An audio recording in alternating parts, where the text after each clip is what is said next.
د سلام لیدونکو وخت مو په خیر. د انسان ژوند په کلي توګه باندې امانت دی او د انسان د ژوند څخه د هر حالت پوښتنه کیږي. تاسې په خدای یقین وکړئ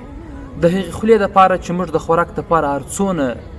کوشش کوو چې د هرې لارې څخه نفقه پیدا کړو، د دې لاسونو دپاره چې موږ کوشش کوو زحمت وباسو،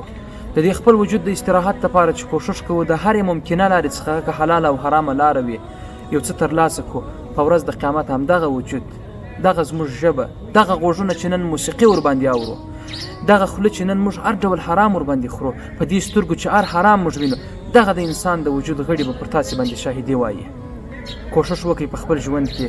تل له حلالو لارو څخه نفقه پیدا کړئ او دغه ژوند د ځان دپاره یو داسې امانت وګرځوئ چې تاسې په ورځ د قیامت د جواب دپاره یو څه ورکړئ.